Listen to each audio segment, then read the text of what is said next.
My boyfriend's ex just DM'd me, he settled for you. He'll be back.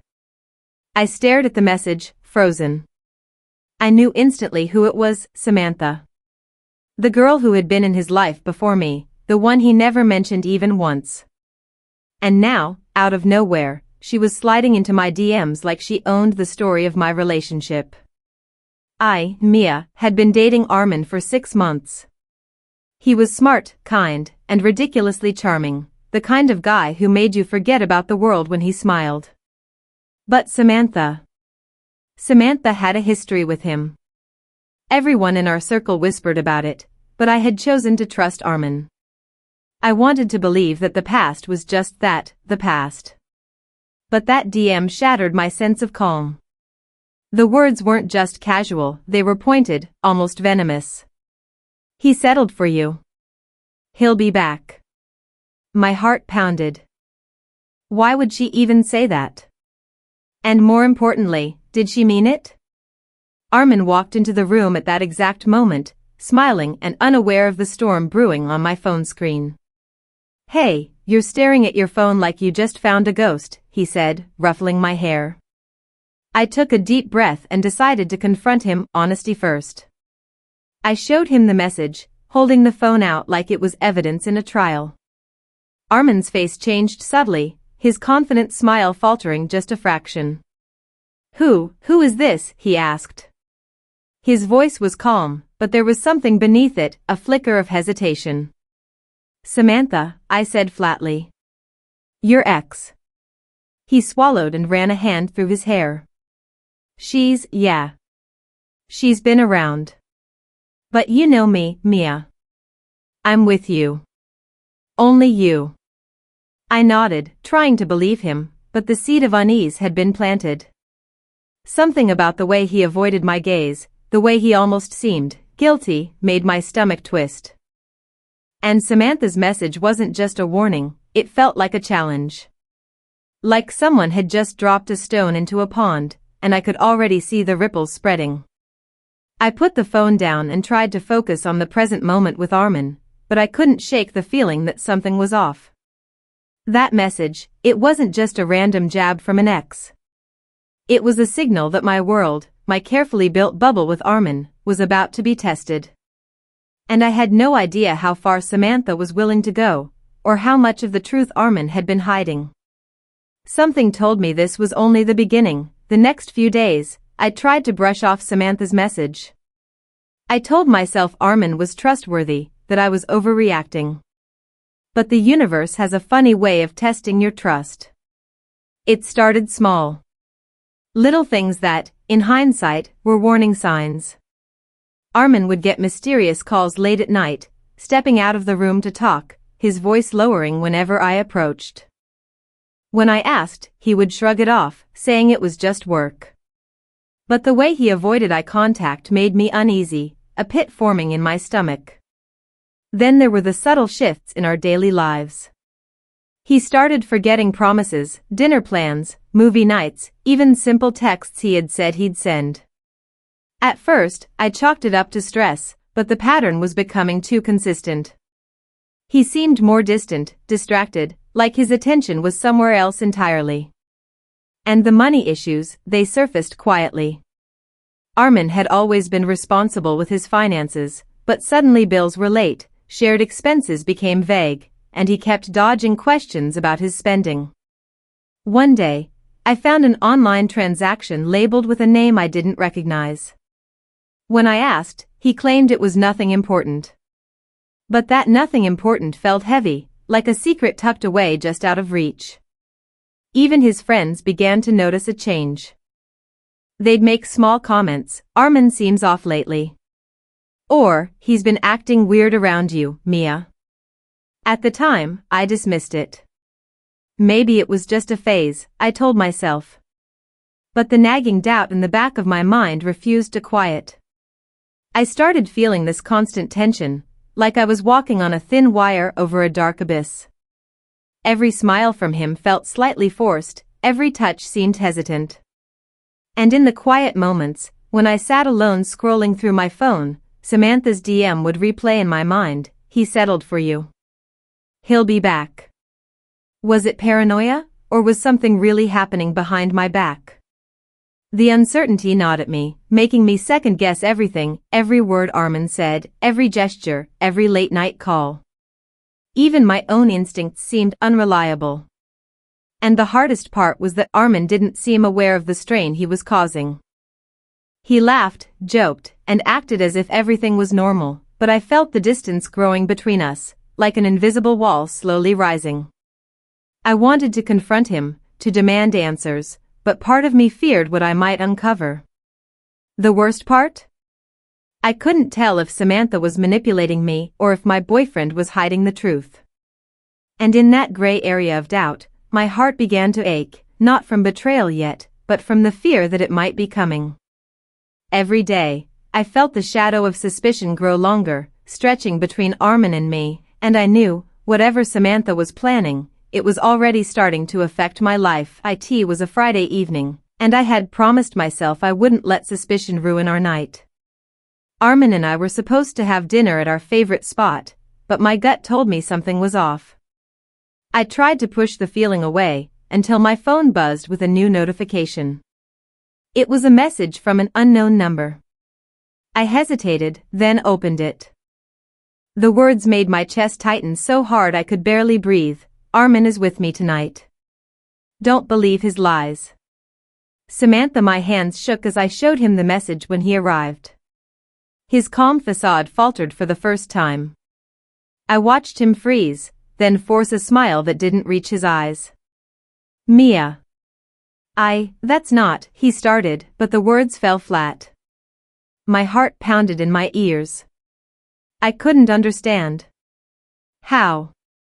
Why? The Armin I knew, the one I trusted, couldn't possibly, could he? I decided to check his phone. Normally, I would never invade his privacy, but something inside me screamed that I had to know the truth. The text messages, the call logs, everything confirmed it. Armin had been secretly talking to Samantha, hiding meetups, and worse, planning to see her that very night. I felt like the ground had been pulled from under me. My hands were numb, my vision blurred. Rage bubbled inside me, but it was tangled with heartbreak. How could he betray me like this? 6 months of laughter, love, and trust, was it all a lie? Armin tried to reach for my hand, but I recoiled. How long, Armin? How long were you planning this behind my back? I asked, voice shaking with a mix of fury and disbelief. He hesitated, looking anywhere but at me. Mia, it's not what you think, not what I think. I cut him off, the betrayal slicing through me like a knife. You've been hiding her from me, lying about where you go, texting her behind my back, and now I find out she's still a part of your life? All this time, I trusted you. He opened his mouth again, but the words sounded hollow. My heart ached, and tears threatened to spill, but anger kept me standing. I couldn't process the hurt fast enough, couldn't understand how someone I loved could be capable of such deception. And yet, amidst the heartbreak, a small spark ignited. If Armin thought he could get away with this, if Samantha thought she could manipulate me from the shadows, they were about to learn something important. I wasn't someone to be fooled easily. The betrayal had been revealed. The trust shattered. And now, the question that burned in my mind was simple but terrifying. How do I make them pay for thinking they could destroy me without consequence? The night ended with me storming out, the rain soaking my hair, my heart heavy but my resolve growing. One thing was certain, I wasn't done. Not yet. I walked alone through the rain-soaked streets, my shoes squelching with every step, the city lights of Islamabad reflecting off the wet pavement. My chest still ached from the betrayal, and my tears mixed with the rain, blurring the world around me. But beneath the hurt, a flicker of something else was stirring, something dangerous, something that refused to let me remain a victim. I found myself at the park where Armin and I had spent countless evenings talking about dreams, hopes, and everything in between. Sitting on our old bench, I replayed every memory in my mind, every moment of laughter now tainted by Samantha's message and Armin's lies. And then it hit me, a sharp, electrifying realization. If I stayed hurt, if I stayed silent, I was letting them win. They thought I would crumble, that I would beg for his love or waste my nights in endless tears. No. I wiped my face, straightened my shoulders, and felt a surge of clarity. This wasn't just heartbreak. This was a wake-up call. I had been giving pieces of myself to someone who didn't deserve them, and now it was time to reclaim every ounce of strength I had buried under love and trust. The turning point came when I remembered Samantha's smug, cruel words, "He settled for you. He'll be back." That was her attempt to make me feel small, to plant doubt and insecurity. But instead of breaking me, they ignited something fierce inside me. I realized that no one, not Armin, not Samantha, had the power to define my worth. Only I did. I took out my phone, not to message Armin or reply to Samantha, but to make a plan.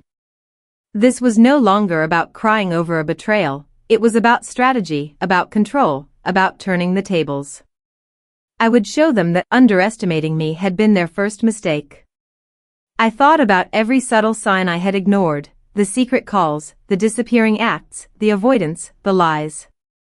Those signs weren't just hurtful, they were clues. And now I would use them to my advantage. My mind raced with ideas, not cruel or reckless, but clever, calculated steps to reclaim my peace, my dignity, and my power. For the first time since the DM arrived, I felt a calm determination settle over me.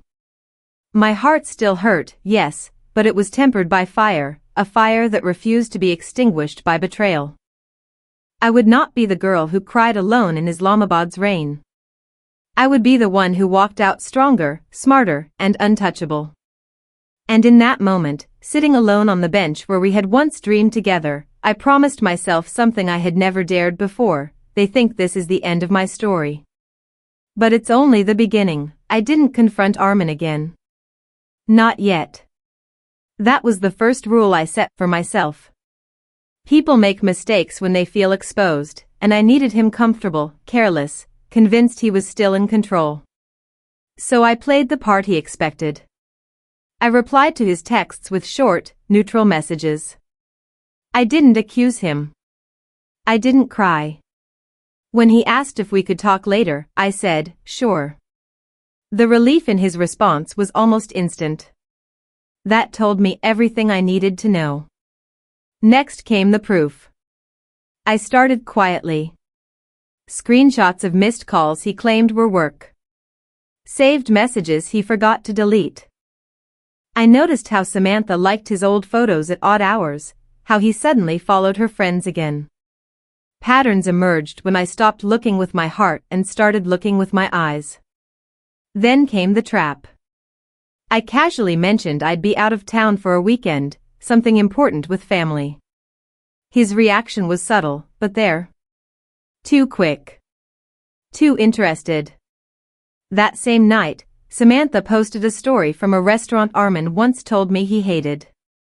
An hour later, his phone went straight to voicemail. I didn't panic. I smiled.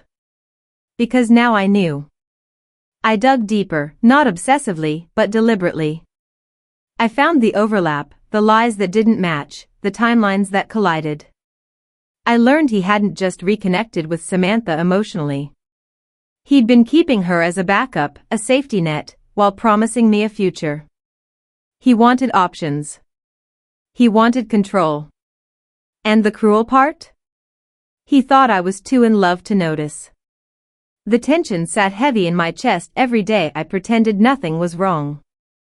Sitting across from him at dinner, listening to him talk about us, about plans, while knowing he was still texting her under the table, it took everything in me not to explode. But I reminded myself, explosions are messy. Precision lasts longer.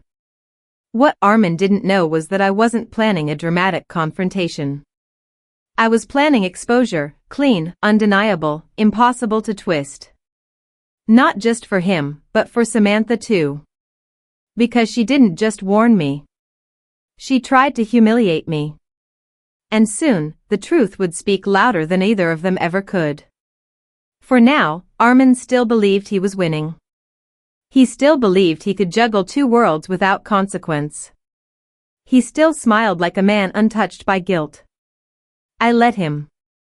Because the higher they stand before the fall, the harder the impact feels. And the climax was closer than he realized. Armin thought he was untouchable. That night, he believed we were meeting to reconnect, to patch things over quietly.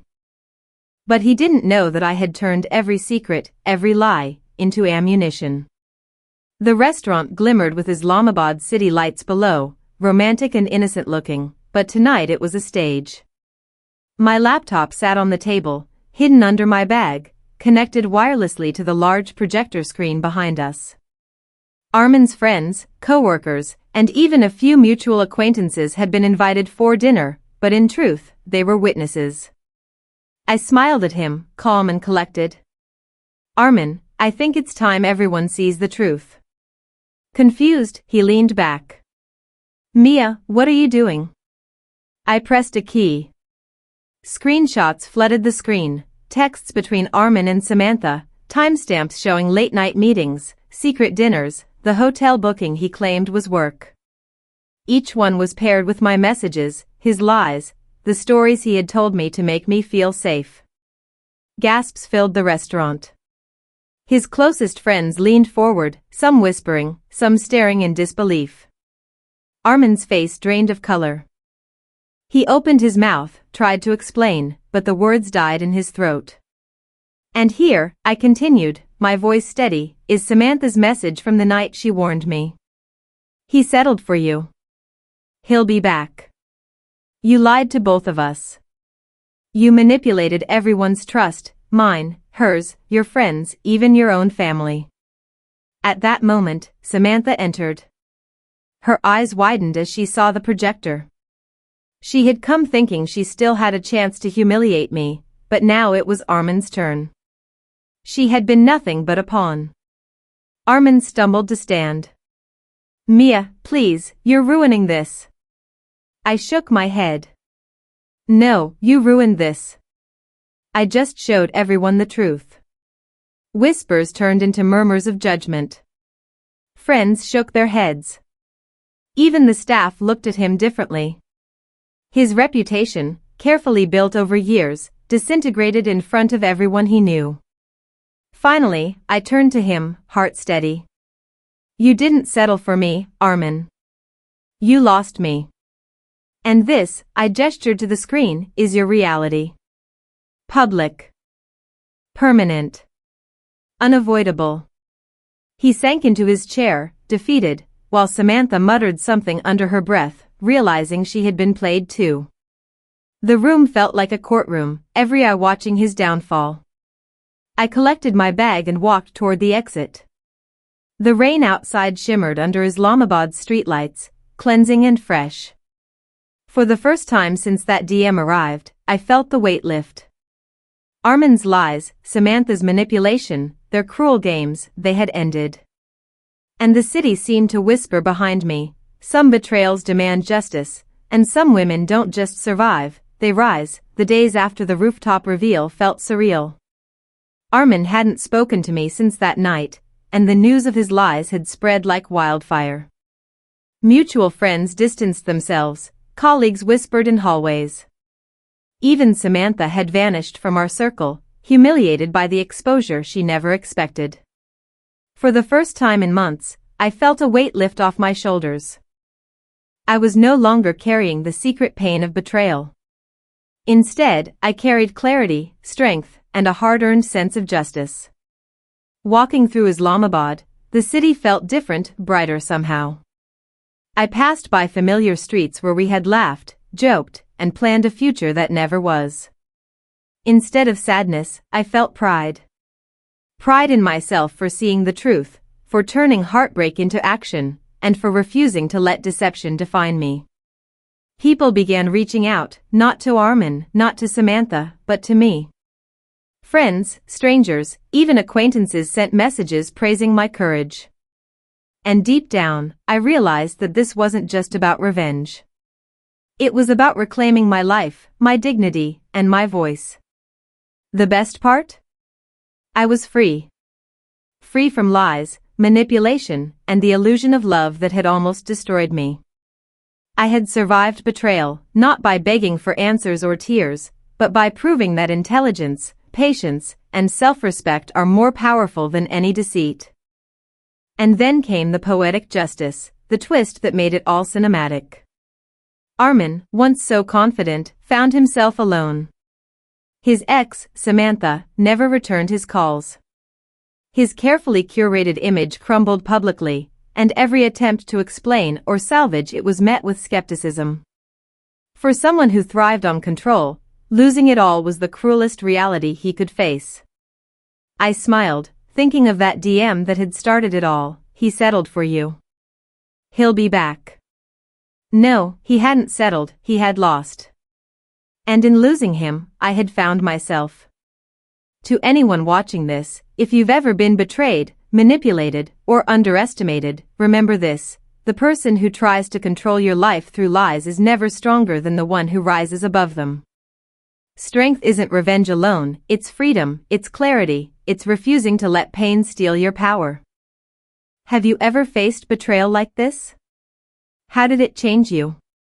Share your story in the comments below, because sometimes the truth inspires more than revenge ever could.